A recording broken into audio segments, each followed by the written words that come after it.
तो वैसे तो हम सेबी को अच्छे कामों से जानते हैं, कई सारे कारनामे हमने देखे हैं सेबी के एंड बहुत अच्छे भी लगे हैं, लेकिन एक सेबी का हिडन फेस है। Hi, this is Dev and watching Traders Diary. और आज हम बात करेंगे कैसे कैसे सेबी रिटेल इन्वेस्टर्स को भारी भरकम लॉसेस में डाल रही है एंड इंडिया का रिटेल इन्वेस्टर चुपचाप यहाँ पर देख रहा है। कई सारे कोर्ट्स में जब ये मामले जाते हैं तो कोर्ट में सुनवाई होती है एंड सेबी के ऊपर, इवन जो फाइनेंशियल मार्केट का कोर्ट है सेट, उसके ऊपर भी ये कहा जाता है कि आपका काम करने का तरीका बहुत गलत है एंड उसके बाद भी सेबी सुधरने का नाम नहीं ले रही है। इन शॉर्ट हम कह सकते हैं कि सेबी अपने ईगो में आकर बहुत कुछ गलत कर रही है एंड ये ट्रू फेस जो है वो पहचानना भी जरूरी है।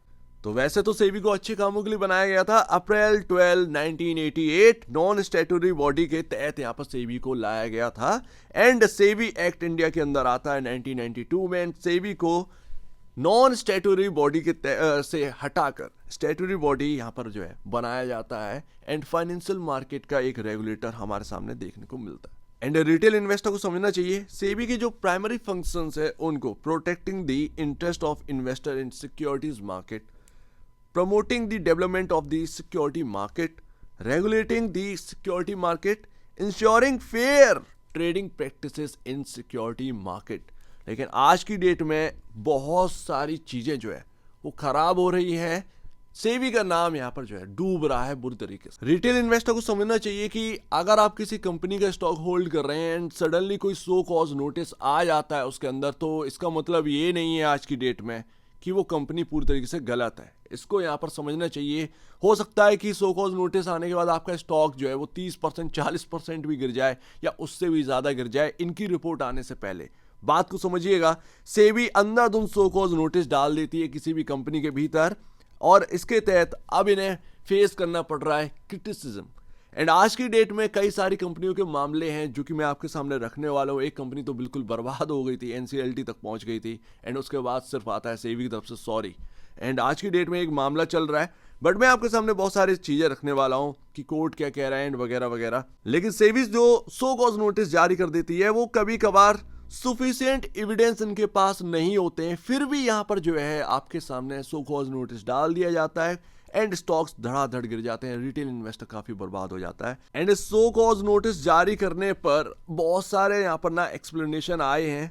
लैक ऑफ जुडिकेशन, जो कि यहाँ पर ज्यादातर सेबी नोटिस जारी करने से पहले कुछ सोचता नहीं है, उसमें लीगल एक्चुअल बेसिस पर लीगल पावर नहीं है सेबी के पास कि एकदम से यहाँ पर ना आप सो कॉज नोटिस जारी करते हैं या आप ही फैसला सुना दें। एंड इसीलिए कई सारे प्रमोटर जो है वो चैलेंज करते हुए नजर आते हैं सेबी के सो कॉज नोटिस को कई बार आपके सामने, जबकि सेट जो कि फाइनेंशियल मार्केट का आपके सामने जुडिकेशन आप कह सकते हैं, उनके आज तक का शायद फैसले ही बहुत सारे गलत हो चुके हैं।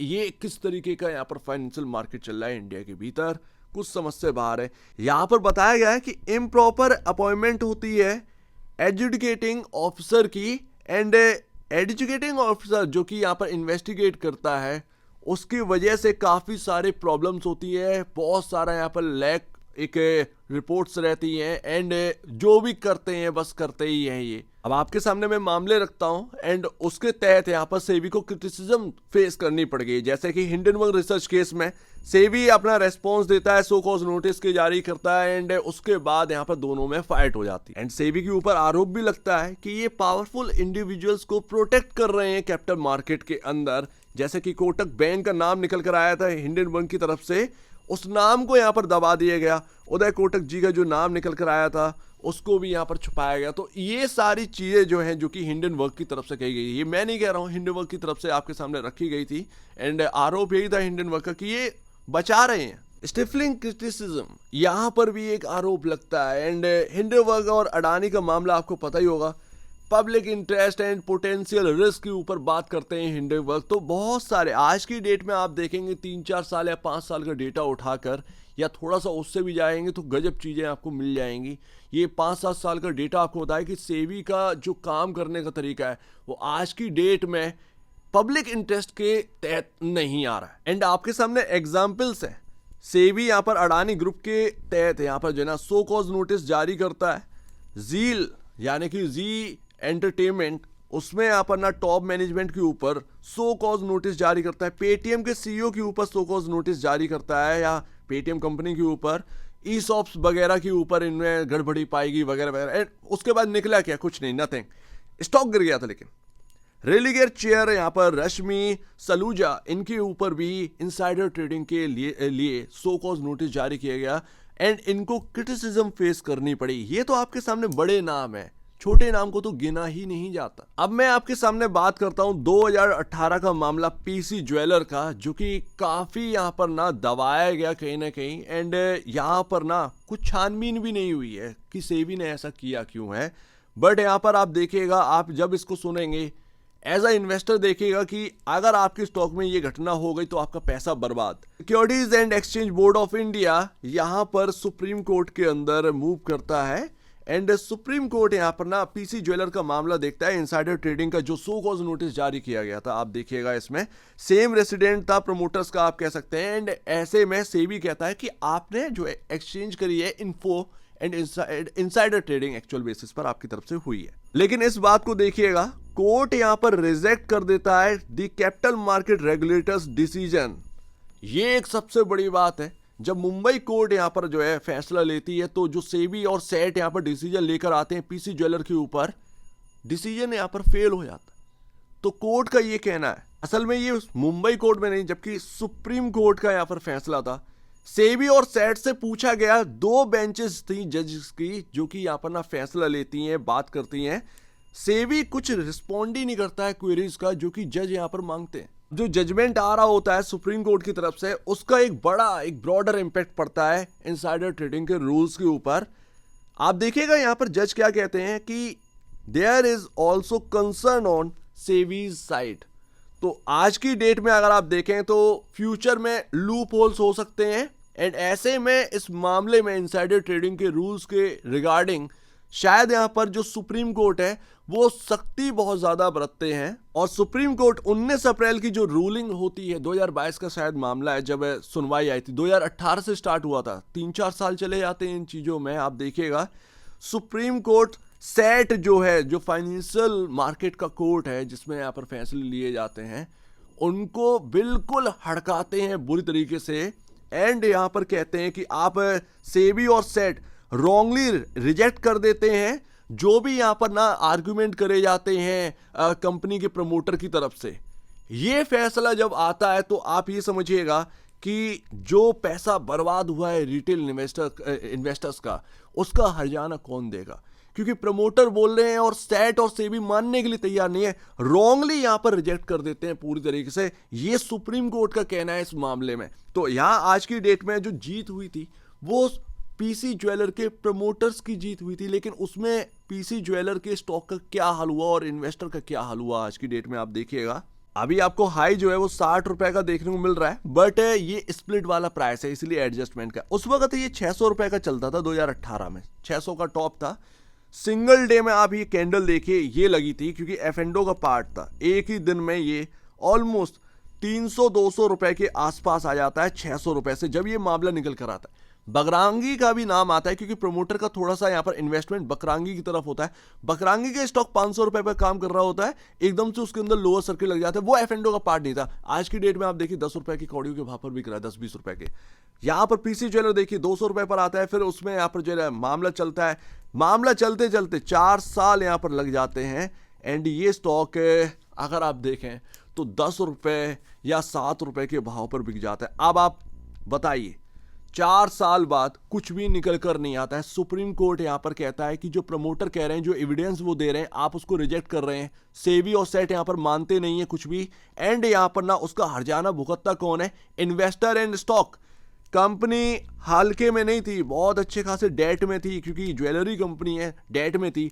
आप ये समझिए कि इनके खत्म होने से, क्योंकि ये जो डेट लादेन कंपनी है ना, एनसीएलटी तक पहुंच गई थी इस मामले में। फाइनेंशियल इस टाइम जो 2018 में मामला स्टार्ट हुआ, फाइनेंशियल आप उठा के देखेंगे तो वहां से गिरना स्टार्ट हो जाते हैं। ये कंपनी कभी पूरे साल में टर्नओवर था इनका जो सेल्स का, वो ऑलमोस्ट पहुंच जाता है 10,000 करोड़ के आसपास। कंपनी प्रॉफिटेबल, वहां से गिर के जो टर्नओवर है 1000 करोड़ के नीचे भी चला जाता है। कंपनी पूरी तरीके से तबाह हो जाती है, एनसीएलटी पहुंच जाती है, कर्ज 3-4 हज़ार करोड़ का लदा होता है।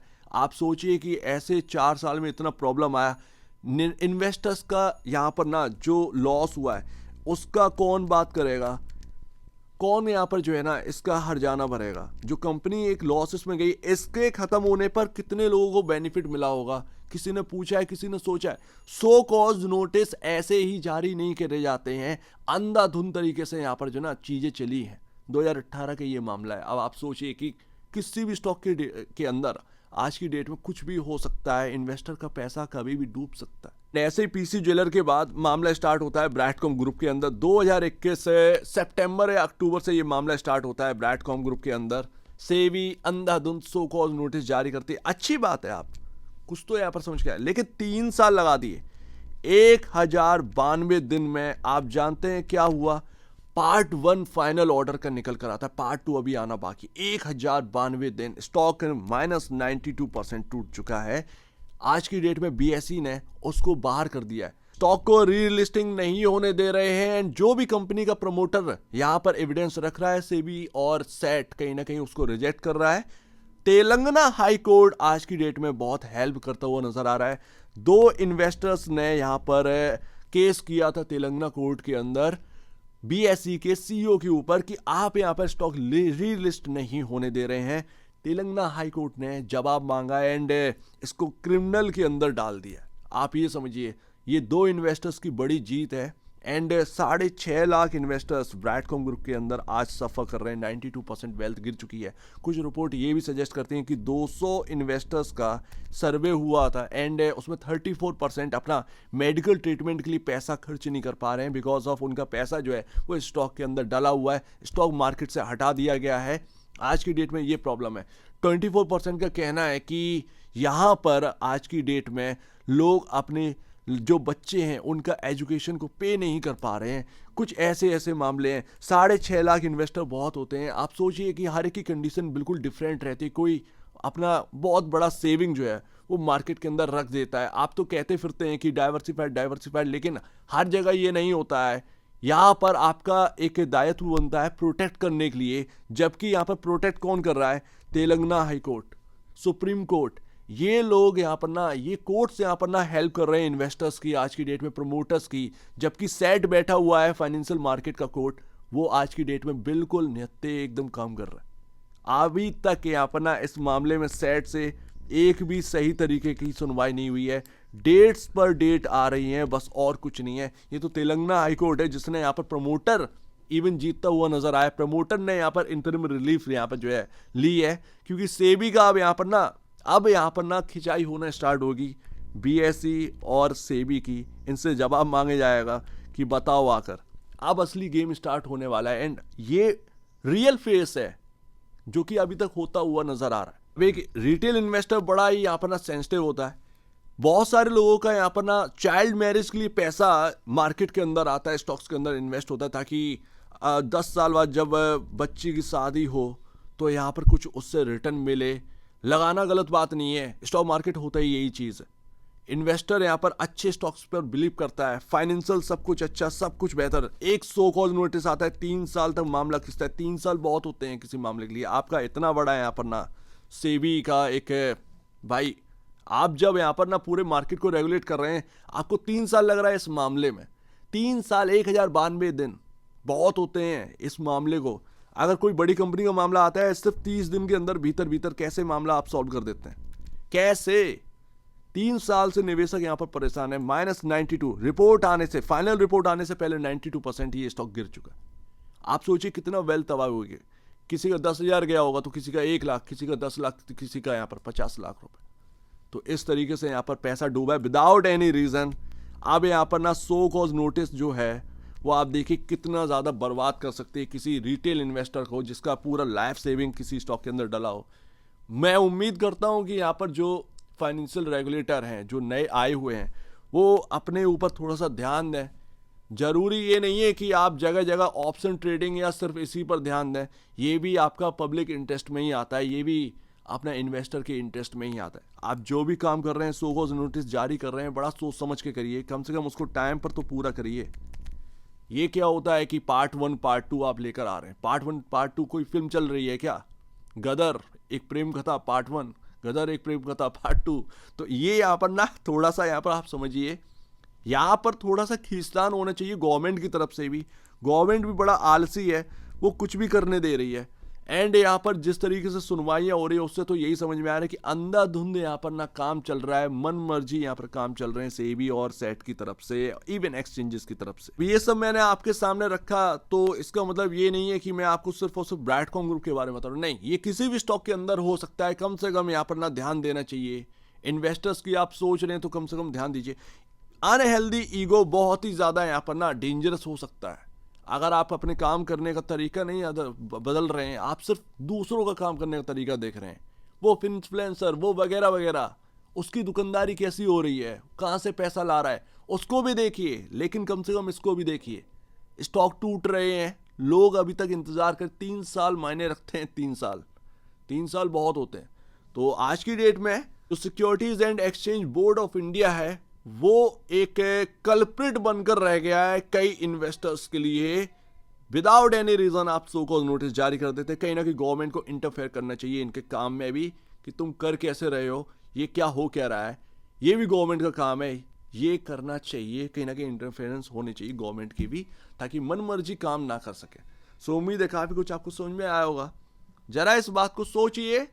एंड ये मामला इतना ठंडा नहीं है, अगर ठंडा पड़ गया तो फिर वापस से कहीं ना कहीं एक और स्टॉक के अंदर यही हालत होगी, फिर उसके अंदर 3 साल कुछ यही चलने वाला है।